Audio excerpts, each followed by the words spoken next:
Do you want a highlight that will stand out from the old mold? Rising Recruits is here for you.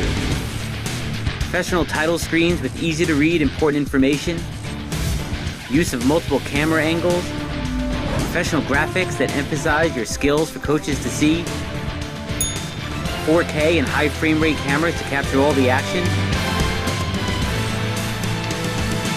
Call, email, or visit Small Moments Productions online today.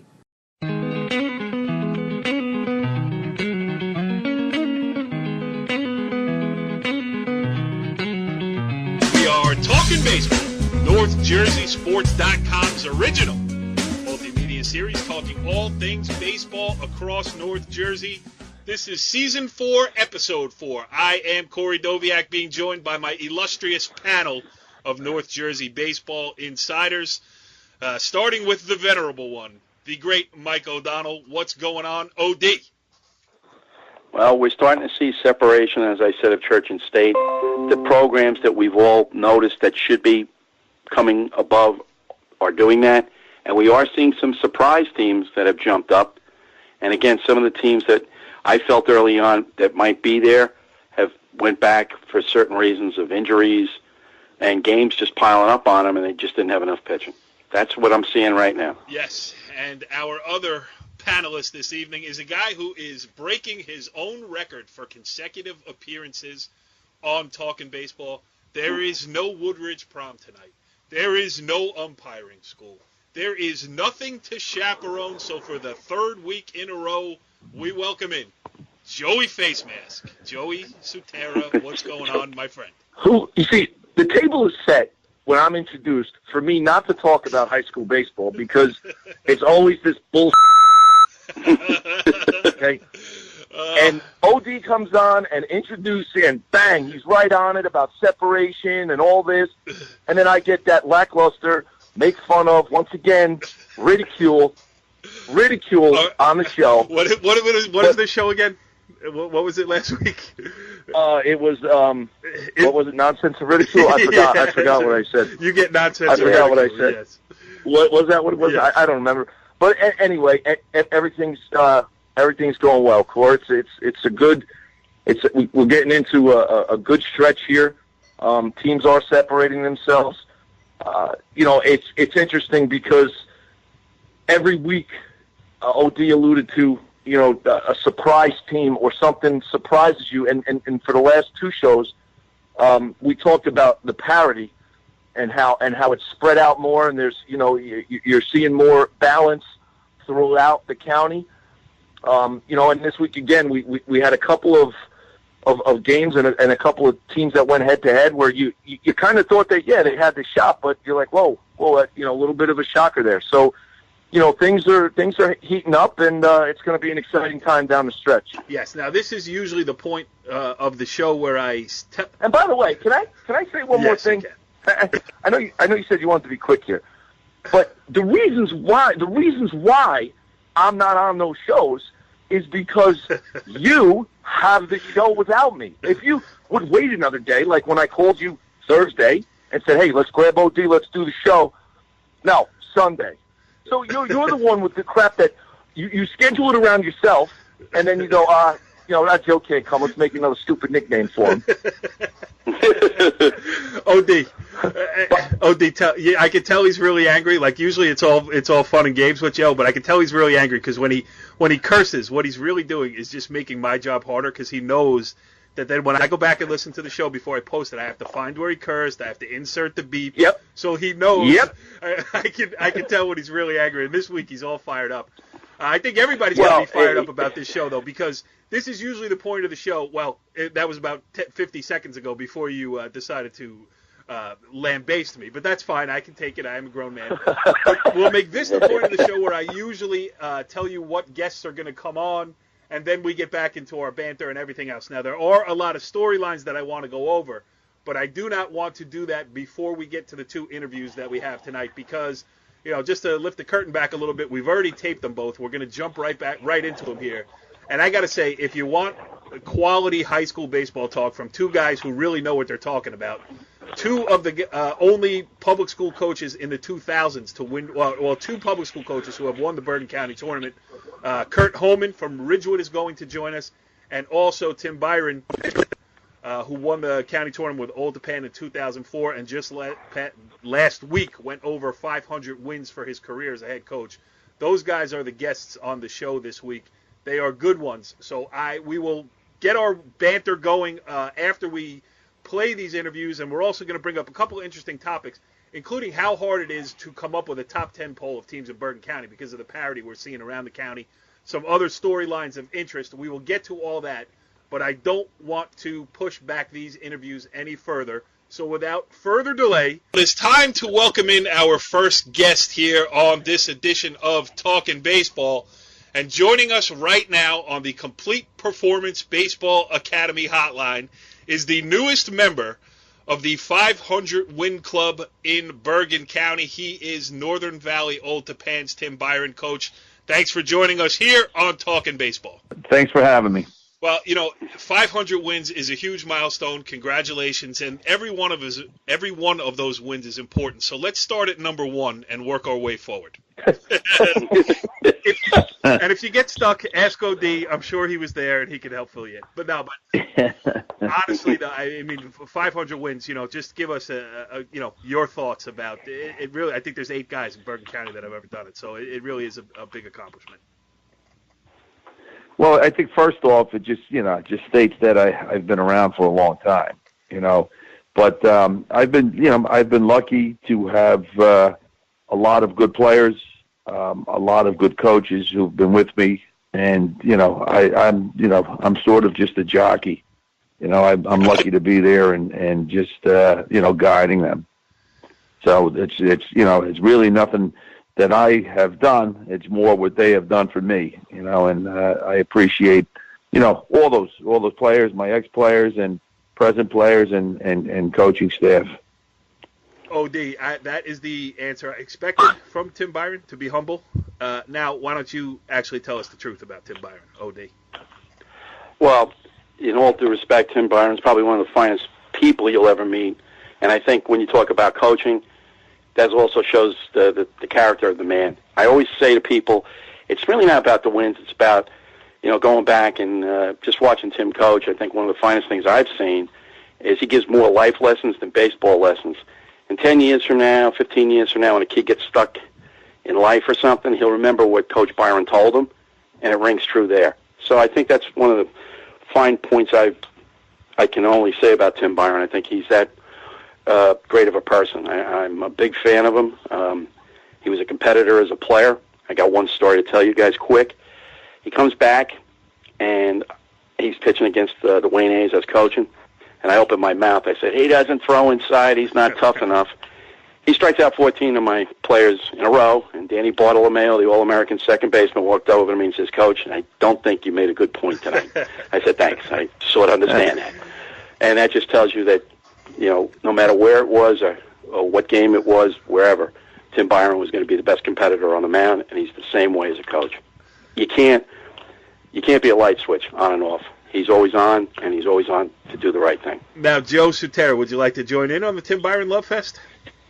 It's kind of right. Coach Byron. Easy, Byron, guys. Coach, This is your life, Tim Byron. Go ahead, Joe.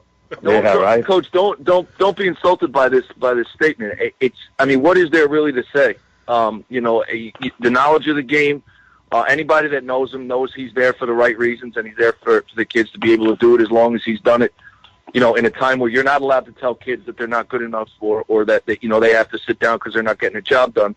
For you to be able to take your style and do what you do for as long as you have, there's really not a lot to say. Great coach, there for the right reasons. I think OD hit it on the head with the life lessons are there as much as the baseball lessons are. So, congratulations, Coach. Actually, back in 2004, I was actually very, very, very humbled when Coach was County Coach of the Year, and I was fortunate enough to share that with him because it's my second or third year, and here I am with, at that time, in 2004, the great Tim Byron. I think you were maybe 300 wins at that point. So, just a good guy, a staple for Bergen County baseball, and it's great to see you reach that milestone. Well, thanks, Joe. All you guys for the kind words, but it's again, same thing. I've been lucky. My high school coach and my college coach were two guys that were real knowledgeable. Also, were my uncles. So they were tough coaches. They were guys that they expect you to give 100%, and you had to be held accountable. And a lot of what they have taught me is basically how I sort of conduct myself in the sense of coaching. I think over the years, even my players that come back will tell me that I'm getting soft, which I think I am. But I think today's society, it's almost where you got to sort of change gears a bit, but yet you can't change what you are. So I think in a lot of sense I'd have calmed it down, but I think I'm demanding. I still think there's accountability, and I think that's what makes us go a little bit. And the kids know that when they come, we're not going to win every game, but like I try to tell them, when we lose, I want the other team to say, hey, woof, we're lucky we got this one today. So that's pretty much how it's been, and I have a lot of people who were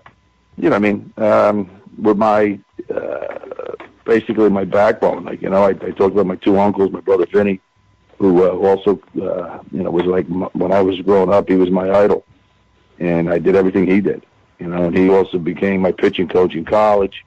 And then my days in minor league ball, I was lucky to have Barry Foote and a guy Dave LaRoche, who taught me a little bit more advance, and I've been lucky to be around baseball guys.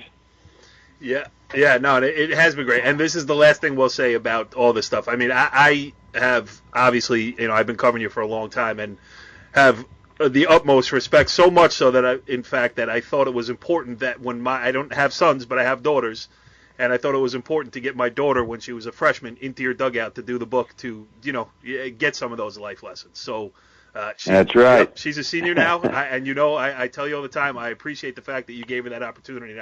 I think it's been great for her too. So, she didn't contribute to any wins, but she certainly scored a lot of them. So, she certainly has. She's done a lot of good things here. Yeah. So, and I appreciate you lead her in our direction. Yes. And now we got to get your other one in there. Yeah, right. You might have to blow her off the softball field. But anyway, let's talk about this year's team, because I saw you on opening day.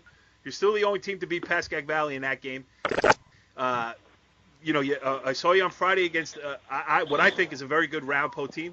You guys gave up 11 runs and lost 11-7, but I thought really impressive the way you bounced back on Saturday against a good DePaul team, beat them 4-1 on the last game that counts before the state cutoff. So I think that those two games right there tell you a lot of the story of this year's team is you got a bunch of battlers. Took one on the chin on Friday, right back at it on Saturday, and got a win that you guys really needed. I think, honestly, and I've been saying this, this team here has some similarities of the team, back when we won it all, where, we don't really have any, really superstars. I mean, Steindel's probably our name player, and he's very good. But I really think that when we get down to the end, I think, we're going to be a team that is going to be reckoned with. I think my 1 and 2 guys, when they're pitching, I think we're in the game, and we can hit. We don't have much power, but I was just doing some stats today, and 1 through 9, we're every kid's hitting over 300, which is I've never had that, and we're not power guys, but we're pretty good contact, and we lost the other day, which I was disappointed. You score 7 runs, you got to win, But our problem's been my finding my third starter, and I think the kid Sujak, who I've been using in relief a little bit, he got an opportunity to pitch on Saturday. He threw a complete game, 67 pitches in 7 innings. Wow. Gave up a run in the last inning. So I think in that, and I think I slot him in there a little bit. I really think that as we get going, we got a real good chance. Yeah, and I think North won Group 3. I mean, forget about the county tournament. We've been talking about it, already tonight. It's wide open, but North won Group 3 is certainly wide open. I mean, I think there's going to be teams, 1 through 16 who all think they can make a run there. I got a zillion questions I can ask. Oh, yeah. I don't want to monopolize it. Go ahead, OD.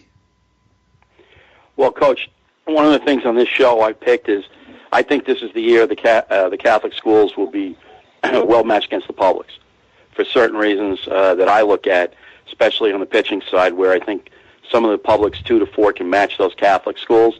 And I also think is just the way, because of the pitch count and talking to other coaches around the county they've been able, quote, to back-end develop relievers and kids they never would have thought that should be out there have turned out to be pretty decent surprises for them. When you come into this season and now you're rolling along and you look a week from tomorrow is the county pick and we know the states come up, how do you look at it mentally for yourself, for your team, to get them to think, okay, we got to start getting momentum here? What's your philosophy on that? Well, we at the beginning of the year we had, our 3 goals were to win our league, right? Qualify for the county, do some damage, which means, as far as we can go, and then also the state tournament. I think every coach hopefully has those same goals, and I think we're in a good position right now. We got 2 games, Monday and Wednesday. We win both of those. Hopefully, we're guaranteed at least a share with Valley. And then what I try to tell these guys, it's you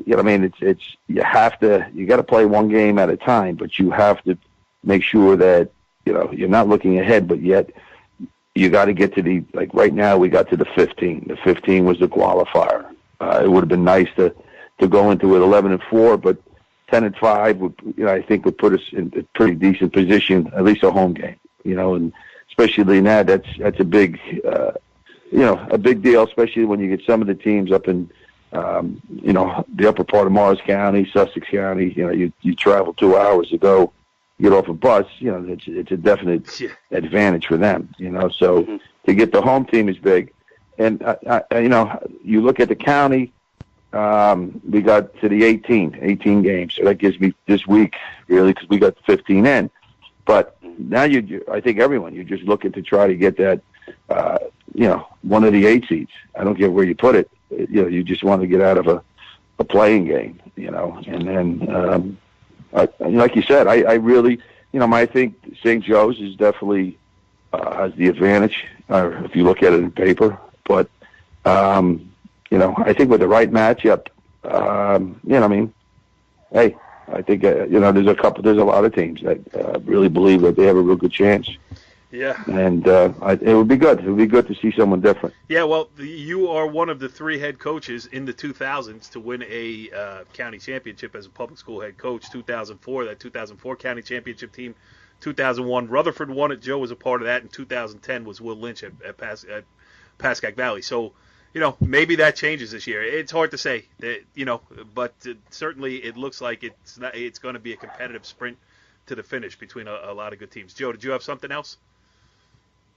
Well, Jesus Christ, you guys, you talk for like 35 minutes. You ask them 50 questions, and I'm like, all right, cross that off my list.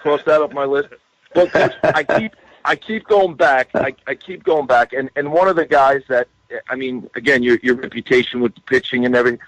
How much do you think, or has it played in, or your overall feel on the pitch count thing? I know we beat it to death, but I don't think that anyone that knows about high school baseball and values Tim Byron's opinion, yes, agree, wants to hear about the pitching guru himself and what he feels about this. What do you think, this pitch count? Well, I think the initially when it went with the 110 pitches, I'm all for. I think that makes a lot of sense. I don't like the last 3 bullets that they sort of snuck in there. Okay. meaning like the last thing on the line here is the 140 pitches in the 5-day. Like, I don't know. I think the 110 in the 4 days is perfect. I like the idea with a little bit of pitch count, like, successive days, but for instance, which really came to bite him in the ass is the Butler Mount Olive game, where a kid pitched, he sat his 4 days, okay, and now he was going to start his regular start. He's not a reliever. He did come in the day before. They had back-to-back games, which is tough, because that's what's going to try, like, when it comes to these rainouts, makeups. You're almost forced not to try to back up, 2 games in a row, like, or if you go with Wednesday, Thursday, Friday, Saturday. It's tough. But in this case here, this kid came in through 6 pitches to get an out, right? Okay, right. Didn't pitch like almost a week ago, okay? But he pitched six pitches to get the save, started the next day through 67 pitches in 6 innings or 5 innings to get a win, but he threw 2 days in a row, he threw over 50 pitches. Come on, and they get a fourth for that? That makes no sense. Right. I mean, like, that rule right there, that 50 pitch in that sense, I know they're trying to do something with pitches, leave it where they had it, the first 3 bullets, the 110 in the 4 days. I like the idea. If you throw 0 to 30, you're okay, 31 to 50 a day. But, the back-to-back, especially in that situation, you know what I mean? That's a situation where that's a throw day. Yeah. You know what I mean? That's a bullpen. Sure. Come on. So I think everything is looking to protect the pitchers, and rightfully so. But I don't think, the full court press was needed the first year. You know what I mean? Because they're gonna evaluate it when this is over. How about, make it not a skeleton, but make it like a starting point, and then make corrections. Yes. And I think it's, right now it's been not that much controversy. I think as we get going a little bit. Excuse me. Yeah, I think the rainouts saved the state a little bit, because games were pushed back and they weren't having to be made up every minute, because you still had a month and a half left in the season here. Yeah, you're right. But now, once you got, and I think as we get down a little bit, you'll see. I mean, I think it's going to come into play a little bit, especially the back-to-back. Yep. Yeah. No, I agree with you 100%. I hate the rule, and the reason and I've said this a zillion times on the show, the reason I hate the rule most is because it's not like there's science behind it. Like you said, where is the science that says a kid who throws 6 pitches on Tuesday and then throws 67 on Wednesday is at this risk for Tommy John surgery? It's kind of arbitrary, and once you get these things, once you get these things in place, it's very hard to roll back. You're right. Go ahead. And that's what I'm saying. I think they went a little bit over, but when the whole thing though, it's not. For the 2% of the high school coaches, okay, that are maybe not abusing a kid, but maybe overthrowing, extending the period. It's not the high school. It's summer. Yep. It's the summer. The summer. The kids that are pretty good with live arms, they play on a pretty good travel team, and now all of a sudden, the Perfect Game or the Florida, wherever the heck they're going, they get 3 Wildcats. So now they bring this kid, hey, why don't you come with us? We'll take care of everything. Kid pays nothing. He goes to Florida. He just threw 7 innings with his team here. Goes to Florida. It's 85, 90 down there. In 2 days, he's feeling good. He throws 5 innings. A day later, they give him a day off. He throws 3 innings relief. You know what I mean? That's where your problems are. Kids blowing out. They're not blowing out in high school. They're blowing out because they're pitching. Their parents don't have an idea where they're just allowing them to you know what I mean? Right. The more elite teams they play on, come on. Yeah. That's where the problem is. Yeah, because a lot of times, how you control that? But how do you control that? You can't. No, you can't, and that's the problem. Is you hit it on the head, because I was at a 12U game, a travel game today. 12U, 12 years old. Kid threw 98 pitches in 5 innings. He's 12 years old now. So now he's 12 throwing 98, and coach, exactly what it's one of these. Travel teams, the parents are paying, and The kid is great, but he's throwing, 98. And those coaches have no.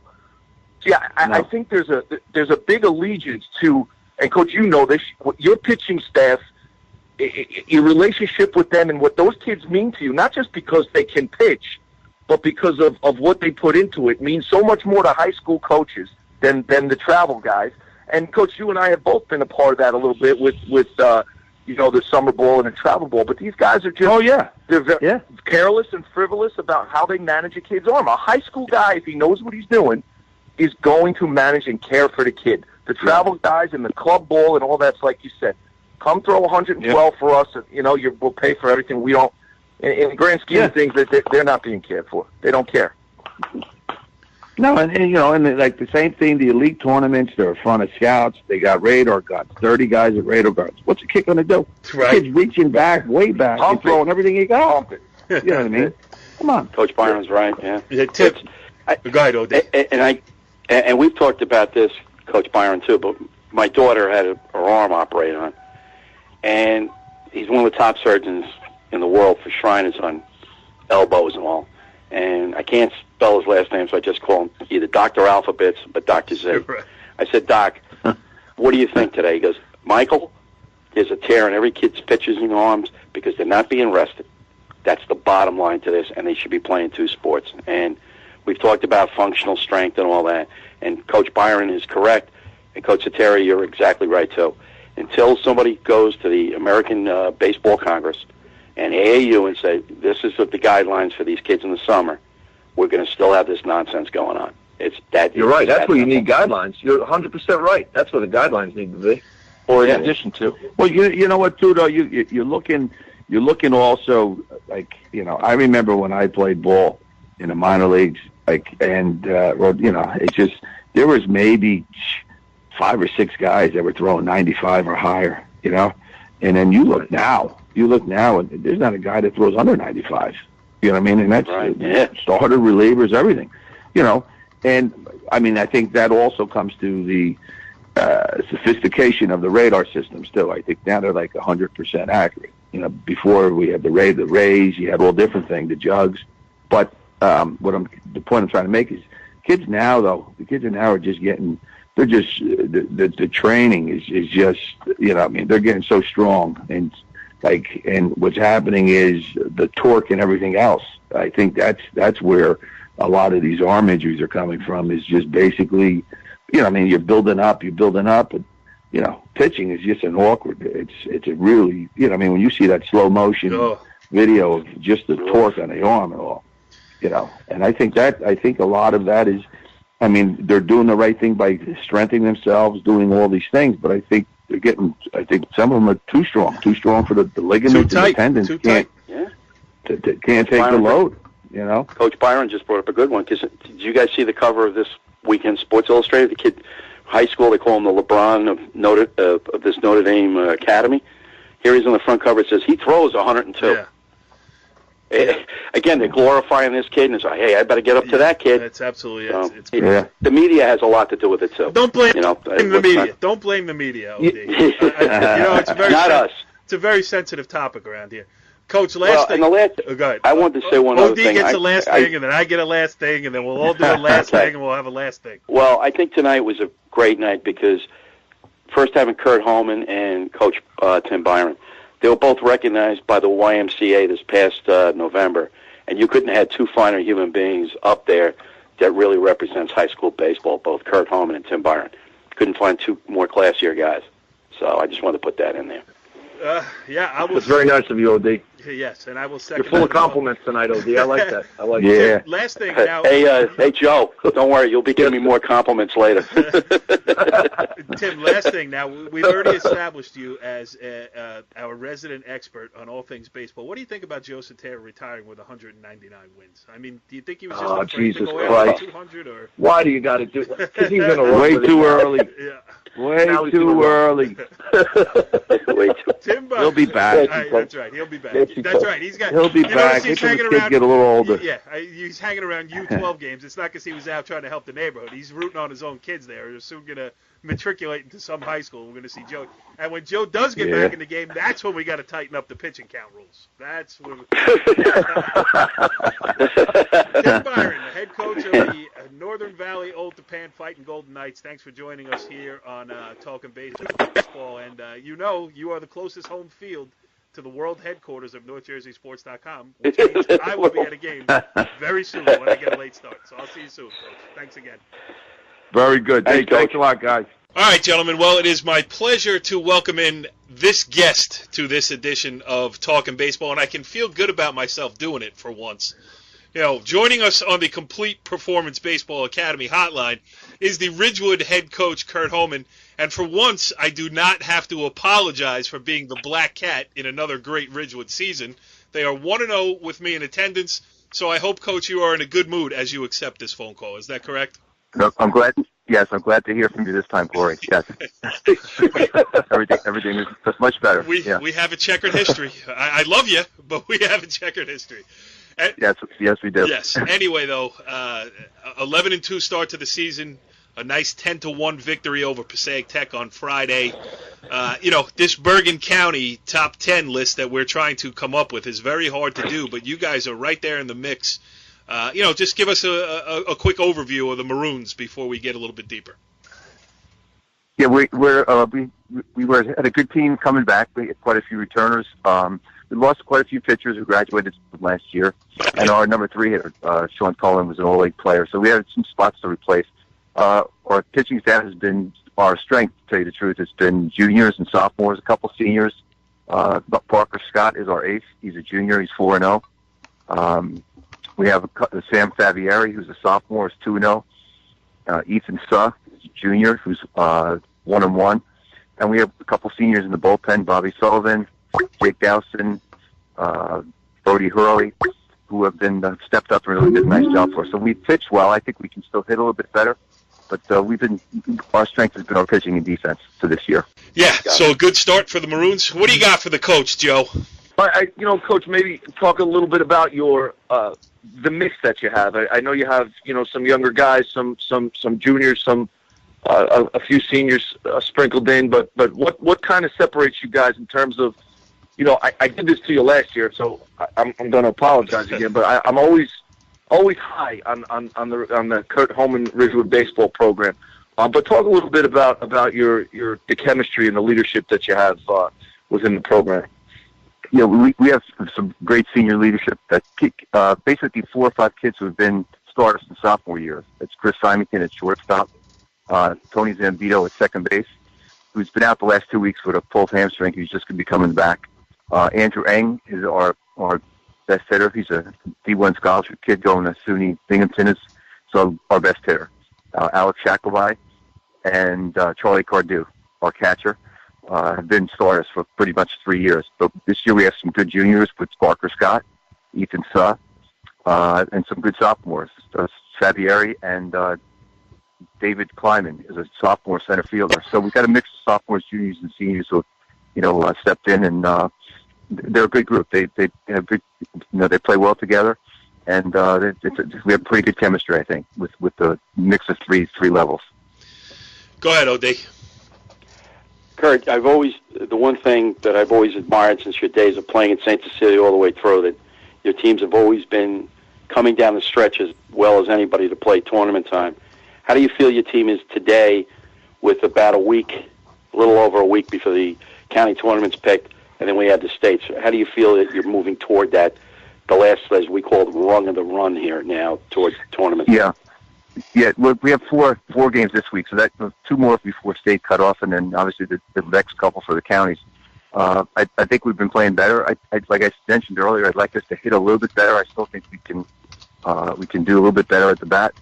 But I think pitching and defense are big in county games and state games, and I feel we have some guys that can do the job on the mound, and if you keep playing good defense, you can stay in games. So if we could swing it a little bit better, I think we can compete with teams, but that's going to be the one separating point for us. Can we swing the bat with some of the big schools? Like the Parochials and guys like that. Yeah, but I think, we were trying to put together a top 10 list of teams in Bergen County, and it's really hard to do. I mean, obviously, St. Joe's and Pascack Valley, they played the other day. Pascack Valley won. You could pick one or the other as 1 or 2, but really, from 3 through 10, you guys are certainly in the mix there.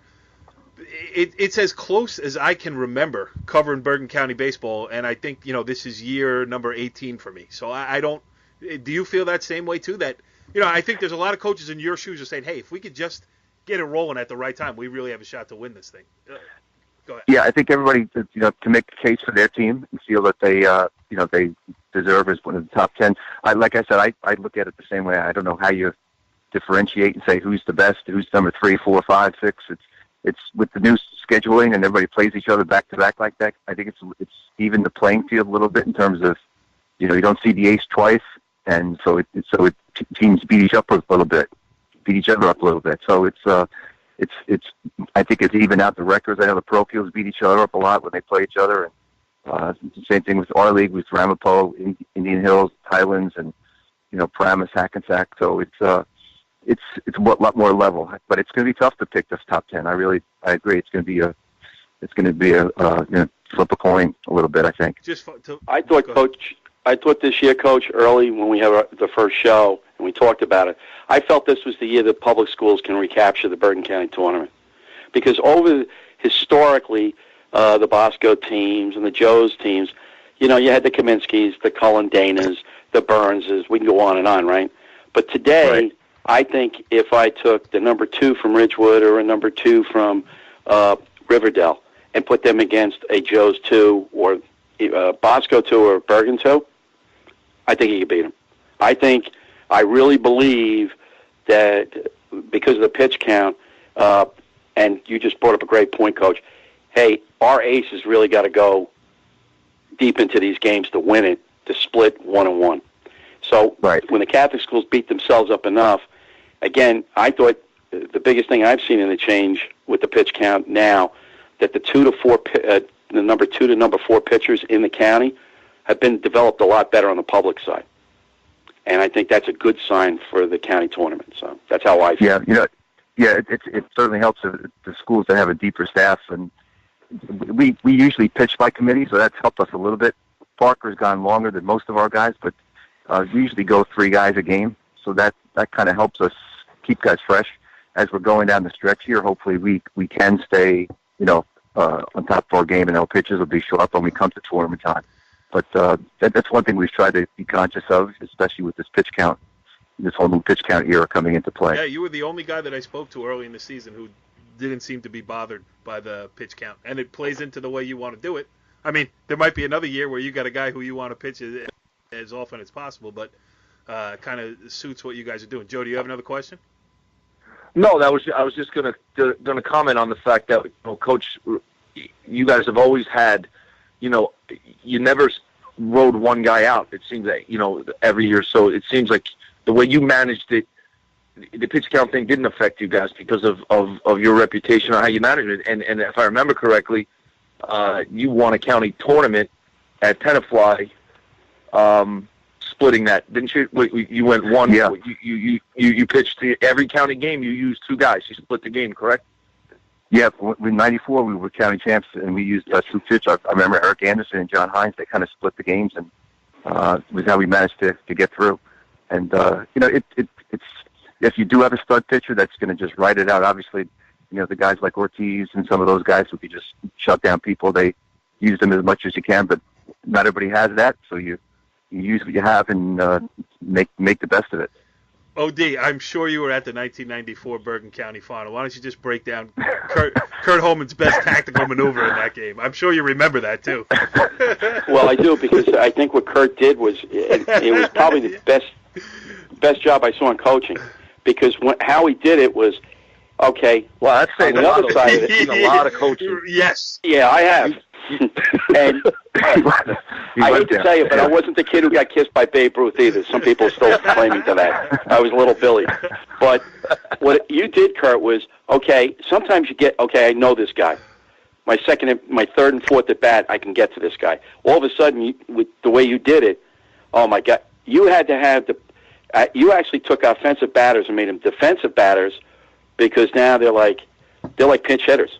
in a way, that they had to go adjust to the pitching adjustment you made. And I thought that was fantastic what you did there. And I can say this very comfortably. The late, great Larry Ennis said it was one of the smartest moves he ever saw in pitches. And I think he knew something about pitching.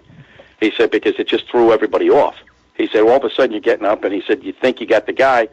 Now he says, Kurt brings in this other guy. And he said, quote, shorten the game. It's pretty tough then to get your hitting rhythm against that pitcher. Breaking you did a great job back breaking down the 1994 Bergen County Tournament Final right here on this edition of Talkin Baseball, which is that was a huge and a huge announcement in that it was the best coaching move that OD has ever seen in the county tournament. That's Coach. Yeah. We may send you a plaque for that, Coach. We may send okay, thank you. I appreciate that. And not only that, well, no, I hold on.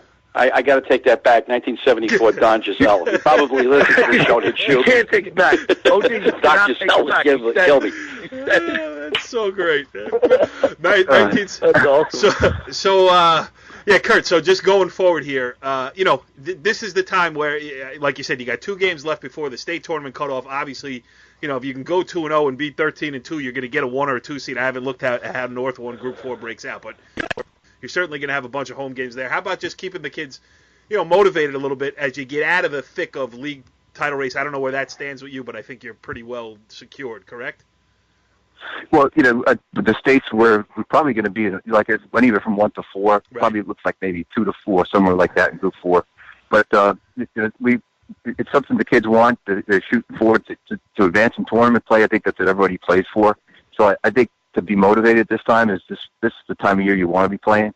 And I think the kids are, I think every high school kid is looking forward to the chance to play in counties and states. And so that will be focused. I think every kid will be focused as we get closer and closer to tournament time. It's a great time to be the big baseball player, a high school kid. No doubt about it. And like I said, I think this is going to be my 18th year covering the Bergen County tournament. And I don't know if there's a year I've been more excited about doing it, just because of the amount of evenly balanced good teams.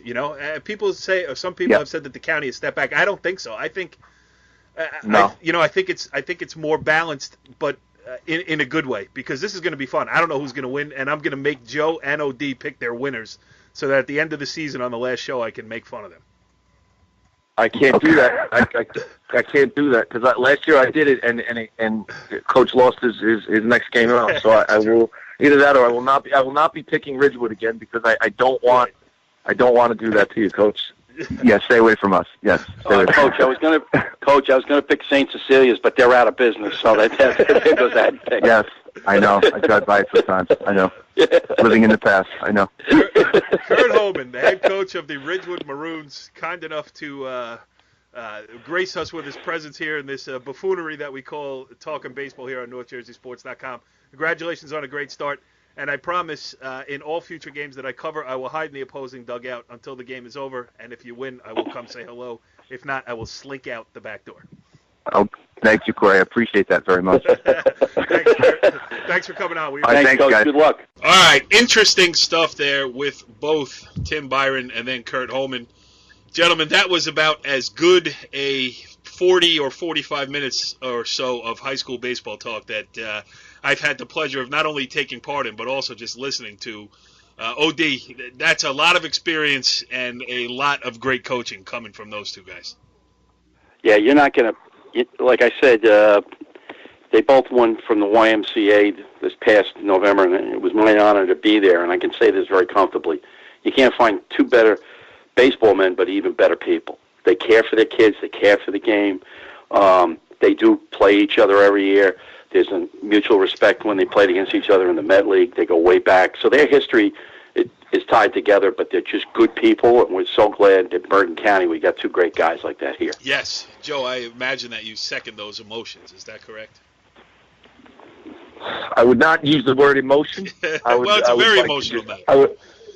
It's an emotional night here. I actually think I got a leak. I'm in my basement. I think I got a leak in my watchman. I might have a problem here. Yeah, I might have a problem. It's got to wait till after the show. Let it flood. It's got to wait till the show. I'll put a bucket under it. It's easy. It's simple. The coaches make the shows, and you ask them questions, and sometimes we ask them, well, in my case, awkward questions, tough questions.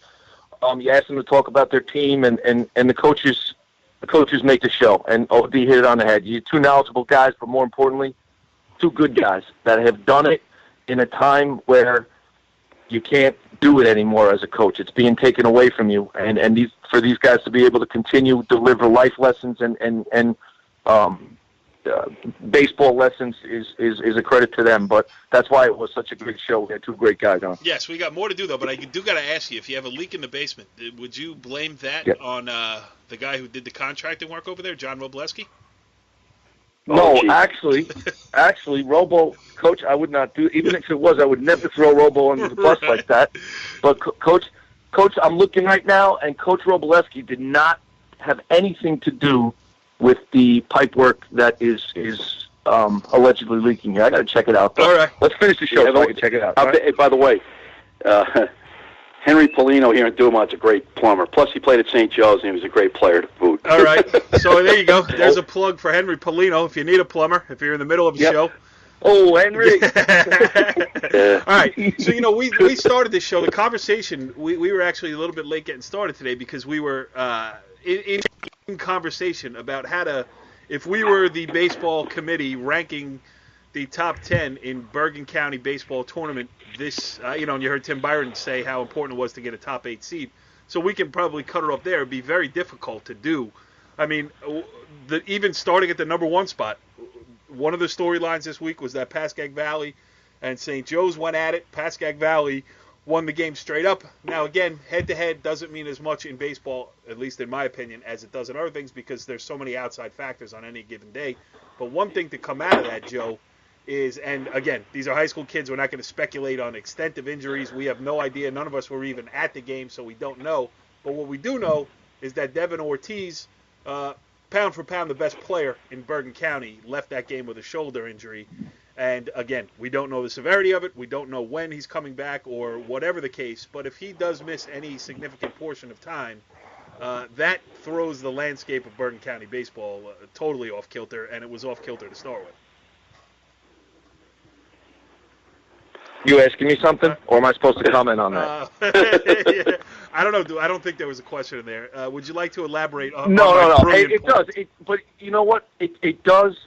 And him being, who he is for St. Joe's, that's the same.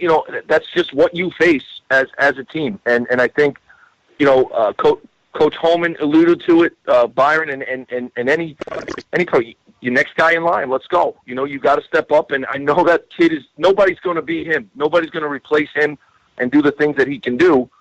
But at the same time, that does one of two things. OD, I think you would agree with me. It either deflates you or, the deck is stacked against us, let's go, and it actually light a fire under a team that really doesn't need a fire lit under them. So, I mean, it's tough. We don't know. We'll see. Like you said, you don't want to speculate. Who knows if he's going to miss any time. We just, just a little banged up, and we'll see. Coach Sutera brought up a great point because I always feel like, you always hear that famous line out of the Marine Corps, next man up. Okay, so now your number 1 guy's down. Okay, next man up. But there are certain times in certain team chemistry that, hey, you got this guy, he's our one, he's almost invincible, we got to win. Uh-oh, he's gone. Now what? And Coach Sutera's right. You're going to find out if you're a winner, or you guys have been, as I call it, pretenders. Yeah, we've been winning. We've been pretending to win because we got that guy. Okay, so you're going to start seeing that, the makeup of that team, again, with this injury, and we don't know the severity of it. Of course, we're not in the speculation business, but that it's already there. What happens to us? Where do we go from here? Is that invincibility shield of Devin Ortiz going to be there for us? A lot of once that permeates through the team, and the coach, he's a good one, Cieslak, you got to stop it, like right after that game, because you got to say, here we go. So, Coach is right. It's interesting, and I think the dynamic of that is interesting too, in the timing, because here we are coming into the counties and the states. Again, it just throws another wild pitch at it, and you're like, okay, where's this going to land? So it'll be interesting. Yeah, well, I will say this, though, in defense of Mark Cieslak, who was my freshman basketball coach. During the 1986 freshman basketball season, I did miss the first 2 weeks of the season with stitches in my left knee, and he somehow found a way to hold that team together until I was able to return. So he has a long history of. That's a coaching. That must have been tough. Yeah. That must have been a tough job. OD, you said Hommen pulled the best coaching thing you ever seen. He's like should get an award for that one. Jesse, holding the freshman team together like Coach Sutera. Coach Sutera, that's not Bill Willoughby we're talking to on the other end of the line here now, all right? Did you limp back into the gym, Core, when you came back after 2 weeks? Yeah, I had to tell Jesse Nasser that I needed my shots back. Oh, God almighty. All right. Yeah, all of a sudden, now we got Willis Reed with us. Oh, boy. Willis Reed limps back into the Powell Park gym. Yeah, we went on to go 3-12 the rest of the season, and that was better than the All right. The only difference between you and the Titanic was a band. While you were out. Right, Cole? Yeah, absolutely. Yes. They were 3-0 with you holding ice packs on your knees. All right, let's talk about some of these other storylines here. Right. And because it plays in, I'm going back and forth with this top 10 list. It's an unofficial top 10 list because we really never finished it. So the way we had it, we went back and forth with Pascack Valley and St. Joseph's Regional. However, the way you want to do it, I mean, PV's unbelievable. They haven't lost since opening day. They're hitting 1 through 9 in the lineup. We had Will Lynch on last week, and he was talking about just the productivity he was getting from every spot in the lineup, which is kind of crazy. And then we came to, Bergen Catholic and Don Bosco. Now, again, I haven't seen either one of these teams play yet this year. I will in the county tournament. But just going off, I talked to a lot of people around the county. Maybe not vintage versions of either one of these two teams, but that being said, they're playing as tough a schedule as possible. They're still winning games, and no one would be surprised if it's the 3 parochial schools in the Bergen County Tournament Final Four. But I don't think anybody would be surprised this year if it's not. So we kind of dealt them in at number 3 and number 4 with Bergen and Bosco. And then Kurt Hommen, who we just spoke to, Ridgewood obviously at 11-2. Then you get to a team like Riverdale, which had a great week last week. Monday they beat Pascack Hills in a big game. Then they come back on Thursday after 2 rainouts, beat them again, win the league championship. Do you think they're flying? They're as good as up the middle with Steve Yellen at catcher, Estevez at shortstop, and Garrett Demaray at second base. They're as good up the middle as anybody, and I saw them with their ace on the mound. I was truly impressed by the Bergen Catholic transfer, Aiden Tucker. And I'm thinking to myself, wow, hey, Riverdale here, this might be the season. And then they go off on Friday in an independent game, and they lose to Dumont. So now what do you do with Dumont, which is 12-1 or 13-1, depending on the outcome of the Union City game? As we tape this on Saturday, we still don't know who won that. But Dumont, which gets, let's be honest, a little bit of a pass in its league, but they're going out, in their crossover games and in their independence. And, Joe, not only are they playing people, they're beating people. So where do they fit into the mix?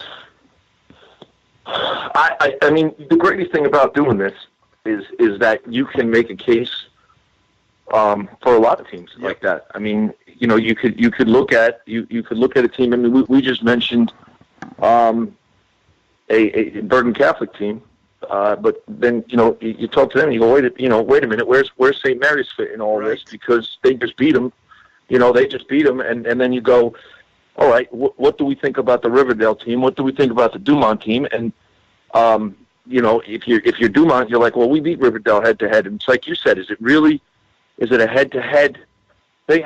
I don't think so. Right. But if you're the team that's ahead of somebody else, and the other thing is too, we're talking about all this. We could talk about it for hours. The coaches that we're talking about of these teams, I don't think they really care. Yeah, So you know what I mean? It's great to be recognized. It's great to be there, but I guarantee you that these guys would trade all of this nonsense for playing in the the 3rd, 4th week in May and the 1st week in June. So, I mean, I don't know. Teams are playing well, and I don't think you can go wrong with any teams that we discussed being anywhere in the top 10. But it's fun, is what it is. It's all fun. Nonsense and ridicule, Joe. That's what it is, nonsense and ridicule. Well, to Coach Sutera's point, here's some teams. Ramsey's 10-4, right. Great pitching staff. They don't have that historical great hitting club. Who's not to say that the Ryan Vatcher and that great staff, they can't make a run at it. Then you look at, another two. We got Woodridge at 12-2, and people, they're Group 1. Still, beat St. Very Mary's. good, very well coached. And they beat St. Mary's. Waldwick. You got St. Mary's. You got Waldwick, another class team. Yep. Who just played a tough one against Metuchen, yeah. Yeah, and then you got Glen Rock at 11-1. Right. And the only game they lost was the one directly after Billy Crispino appeared on Talkin Baseball on North Jersey Sports. Yeah, I know, right? We jinxed them. But then you look down, and you still Indian Hills is 7-4. They could have a really good week. Emerson's 9-5. Mawa 7-6. They could turn it. Northern Highlands, great coach there and a great program. They're 7-4. They could creep up. So you look at the county. I think this is as balanced. Now I'm going to show my age, and most people know that I'm just about. I was with Abner Doubleday, but here it comes. I think this is like between 1973 to 1978 in Bergen County. There was a lot of great power teams, and you could say, well, you got Ridgefield Park. Well, what about Park Ridge with Tom Gattoni and them? Oh, yeah, you're right. Oh, you got Pascack Valley, Mike O'Brien's team with Jerry Delaney. Oh, yeah, you're right. So we're in that same stage here now, and I think that there's a lot of good teams. And again, even back then, the Catholic schools were very well coached. Bosco was good. Bergen was good. And Joe's was not to be found at that time for baseball, but that came on later with Greg Carney, who really did build that program, God rest his soul, and Frank Salvano took it over. So when you look at it, that's where I think we are today. And I think it's an exciting time, especially for great baseball junkies like the three of us, and you look at this and go, you know what? They got a shot. And you could say, well, this could... Look, the what-ifs, the can-ifs, whatever you want to throw out there, hey, if they're two... And I'll always say to people, if the ones match up, great. Then we're going to have a great game and great baseball. Hey, if the 2s and 3s show up against their 2s and 3s, then you're going to have a lot more interest in angles, bunting, hit and run. It's the strategy really... Not that, when you see a 1... You basically know we're going to have to scratch 1 or 2 runs to beat these guys because our guy ain't going to give up 1, maybe 1. So that's a great, we love that type of game. But when you see the 2 to 4s coming into the counties this year, and a kid just has enough junk, off speed, and all that to throw you off, it's not to say he can't win. So, it's just interesting. It is interesting. I tell you what. And it's the reason why we don't put out a top 10 list like we do on so many other shows here on Talkin Baseball, because it's really hard to do this year especially. But I will tell you this. If you listen to this show from start to finish today, you got such a history lesson on such great moments in Bergen County sports history. OD just gave you 1972 to 1978 baseball parity. We talked 1994 Bergen County Tournament baseball, Tenafly winning a county championship. We talked 500 wins and the 2004 Old Tappan Baseball County Championship. And we even gave you a little taste of the season that was in 1986, Bergen County, Palisades Park, freshman basketball. We cover everything on Talkin Baseball. We will continue to do it as the year goes along here. It's been fun so far, but the fun is really about to start. I was out covering a game on Saturday or Friday. It was 80 degrees. I had the shorts on. I had the Birkenstocks on. I'm ready to go for the stretch run here. Let's hope the weather holds out, and we will. We're going to have some fun here down the stretch of the season. But that is it for this edition. We'll see you next week on Talkin Baseball. Follow the leader.